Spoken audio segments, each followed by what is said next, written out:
The second season of Futurama's Hulu run has come to an end, and after the lukewarm first season, I feel like a lot of fans were trepidatious going into this one. While I was mostly positive on that last season, I would call myself more cautiously optimistic. So now that it is wrapped up, how did it turn out? That's what we're going to be discussing today, all the good and bad in Futurama Season 12. Season 9? Season 8 Part 2? I'm not gonna lie, the fact that different people break down the seasons differently really wrinkles my brain. I'm going to be calling it 12 because that's how it's billed on both Disney Plus and IMDb, but I'm getting off the rails already. We have a season of TV to discuss. Let's do this.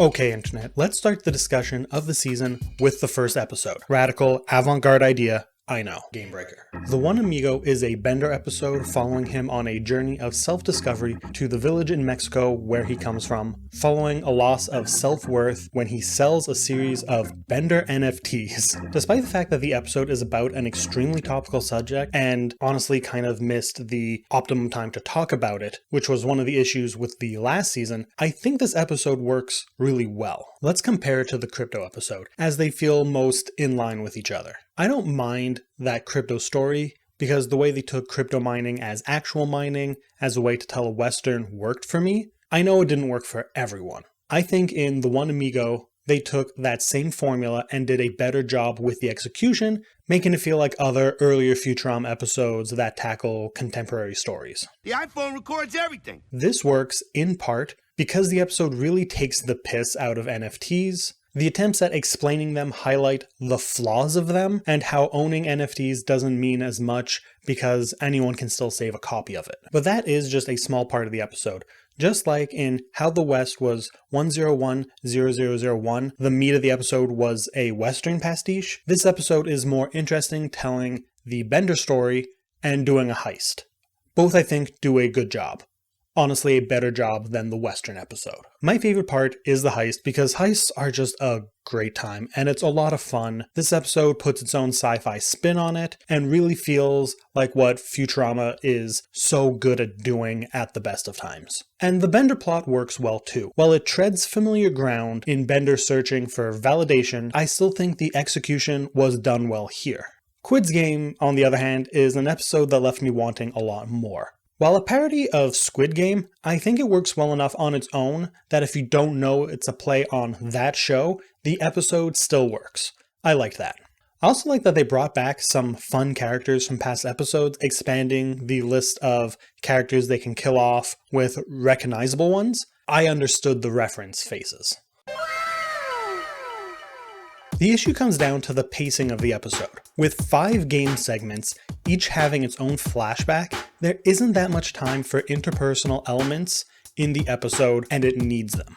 If they had done less, maybe 3 games, they could have been able to give more time to Fry not wanting to be a cheater, so the weight of his choice matters more. Honestly, because of the flashback format and structure of the episode, it's really going to come up in conversation a lot with some of Futurama's best episodes, and I don't think this episode stacks up nearly well enough. I also have some points to make later on Leela and how she's been written in this new run of episodes, but I will say for now that this episode did the worst out of all of them. She's really just a vehicle for plot here, and I get that they are playing off of the shorthand that we understand the long-term relationship she has been building with Fry over the series, but at the same time, in doing so, they forgot to write her as a character, and I do not like that. There is a certain freshness to the season's 3rd episode, The Temp. I think a part of that definitely comes from it following Squid Game, an episode I think feels like it was just trying to emulate other Futurama episodes. The Temp is a clear example of how to take a concept and execute it properly. It's plenty funny, but not aiming to be the funniest episode. It has some heart in the 3rd act, but isn't trying to be schmaltzy, just a well-balanced episode of Futurama. The Beauty and the Bug, on the other hand, was lacking. Maybe it's the fact that it was another Bender episode so soon. Maybe it was the underutilization of the rest of the ensemble. Honestly, while it is both of those things, that stuff would be less of an issue if it was at least a banger in terms of jokes. That is not the case. Not that it's an unfunny episode per se, but there isn't anything in the episode, joke-wise, that I think landed beyond a chuckle. So, because of that, it's got me thinking about what might have been.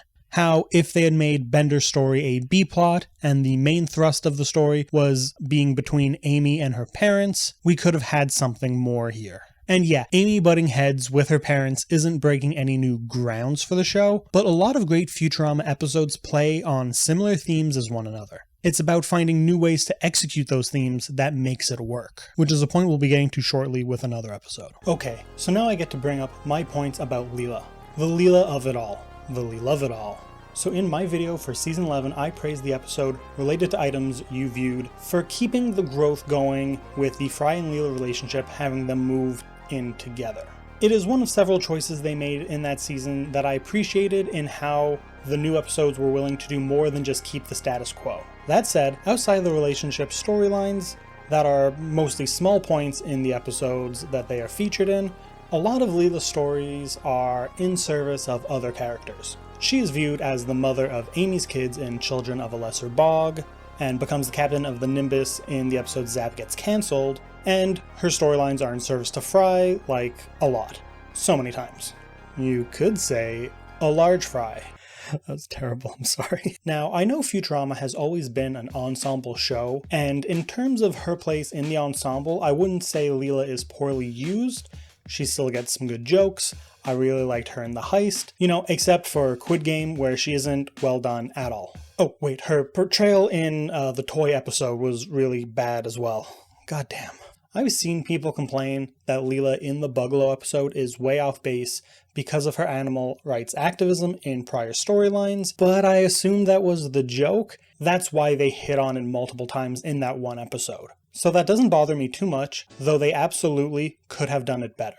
Also, if they did my idea of Amy being the A-plot, Leela would have absolutely come to her senses in the third act, but I digress. And even though this is an ensemble show, Leela is absolutely one of the lead characters. I think you define her as the third lead after Fry and Bender, and they both feel much more well represented in the Hulu era than she does. I'm not going to go through all the seasons and figure out how many Leela episodes there are on average, but I do think that it's odd to not get a Leela-centric episode until this far into the new run. So with all that said, the question becomes, does her episode, One is Silicone, One is Gold, work? I think it does, to an extent. One of the driving forces with Leela is her deep-seated insecurities.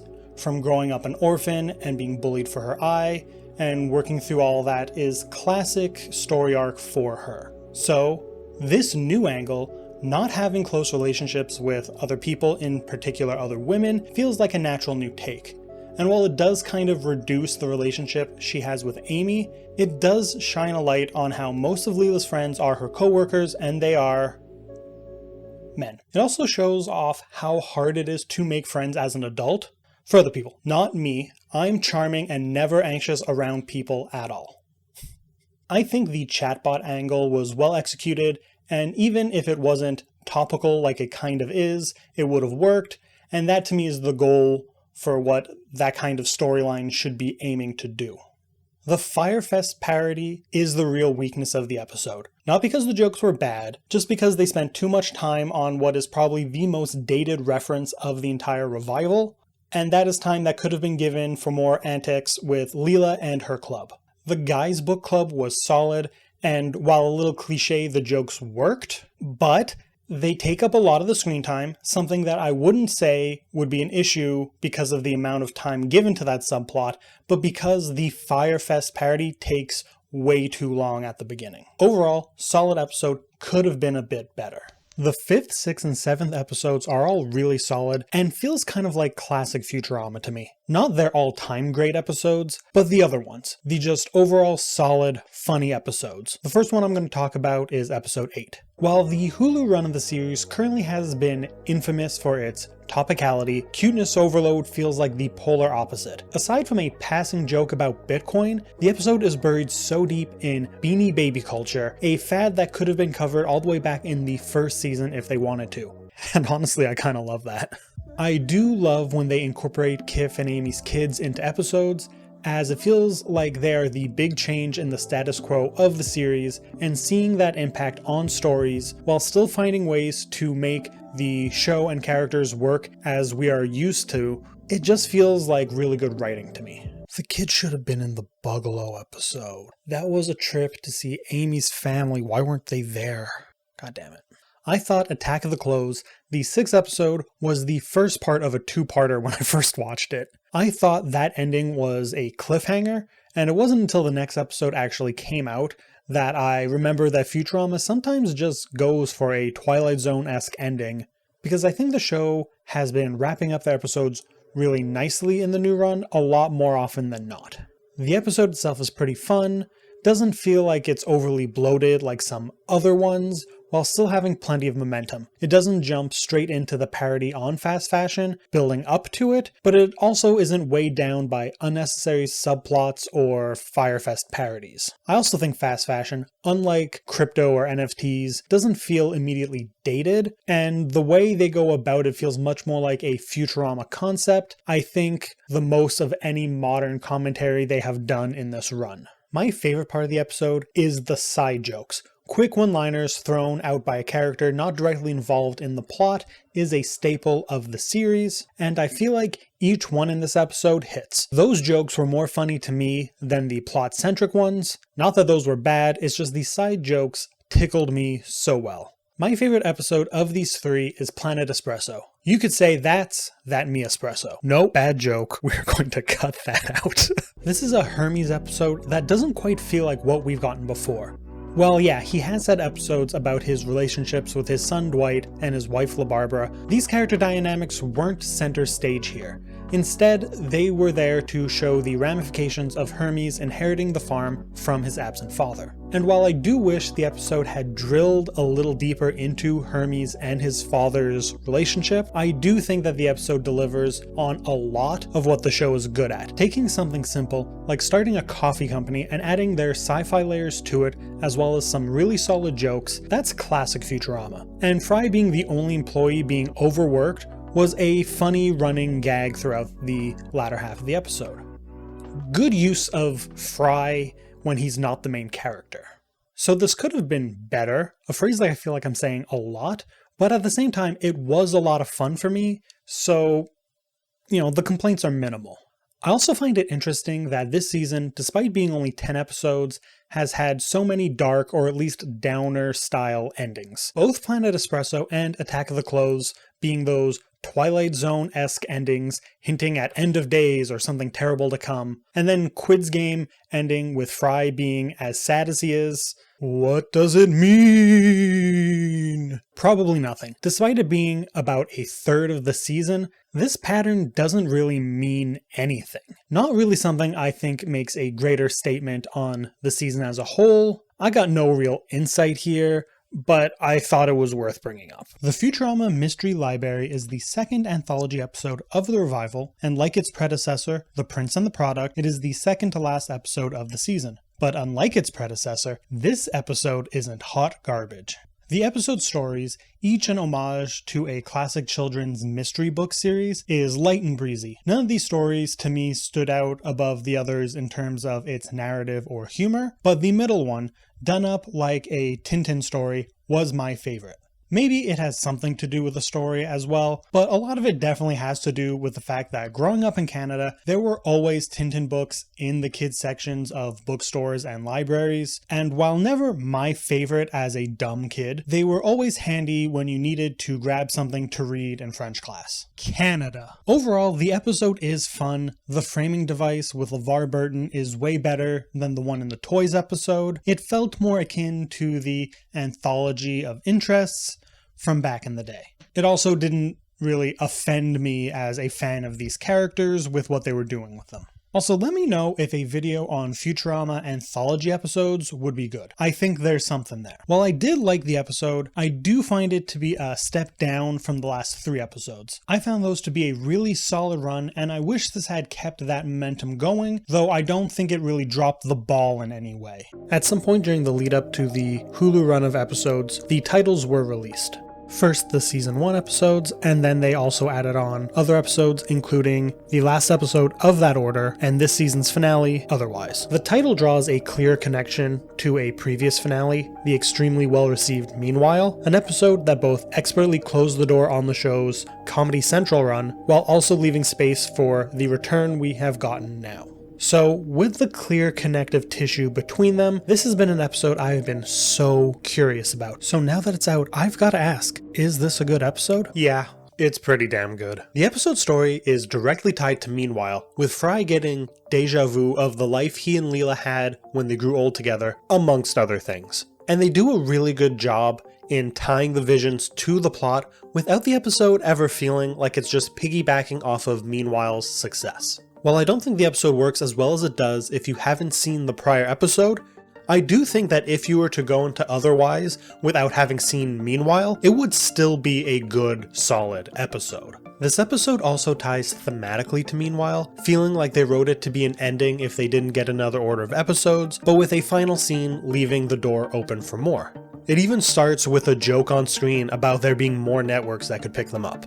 I don't think that this episode is as good in that regards, and while it hits on the emotions quite well, it doesn't do it quite as well as its predecessor. But that said, on its own, it is a really strong episode. Otherwise it is the best episode we have gotten of the show since the revival, delivering not only the emotional tugs you want from an episode like this, but also being a solid comedic episode as well. It also shifts the status quo because the Zap and Kif that die on the ship are from the universe the crew is in, meaning that they might not be around in the future. And several members of the crew now have doubles in existence as well. While it would be funny to have the show ignore this or wave it off in a simple joke at the beginning of the next season, I do hope that they get into this with more detail in some way.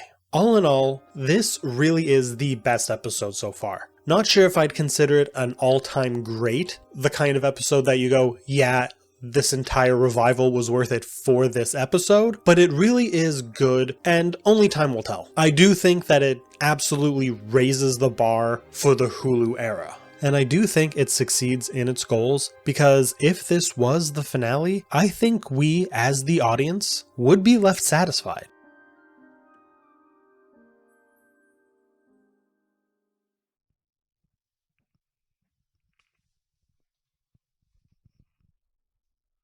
I've been wondering how to end this video. Like, I feel the need to wrap it up with one of those "what have we learned" statements. Especially after this season that completes the first order of episodes from Hulu, but I got nothing. With a few exceptions, I don't think these episodes were bad at all. There's plenty that could have been improved, especially when comparing to Futurama's best episodes, and that's fine. I think the new writers are still finding their footing, and the staff as a whole are trying to find what to do with the show in the modern era. And that's the problem with our current media landscape. IPs are constantly being brought back, with studios only willing to bet on what's already been a hit before. But when doing so with something that has been running as long as Futurama, how do you keep that fresh? How do you make sure you aren't just spinning your wheels? I'm not the kind of person who thinks this is ruining the legacy of Futurama or anything. Not only because I had fun with a lot of these episodes, but because I know that even if they put out 10 seasons I hate, that won't make their classic episodes bad. Things like Jurassic Bark, Meanwhile, Luck of the Frylish, those will always be great. So who cares? We are getting another 20 episodes of Futurama, and while I do wish the team could get to work on something new and exciting without the baggage of what came before, I'll still be watching. I like the show, and I want to see what happens next. Maybe next season will go downhill, maybe it'll be a banger and deliver another all-time great episode. Or maybe it'll be like this season, decent episodes that are fun, but don't rock the boat. I'm fine with that. It's not like they take too much time out of my day or my week. Anyways, that's all for this one. Thank you so much for watching. Leave your thoughts down below along with a like on the video, and subscribe if you haven't already. Until next time, have a good one.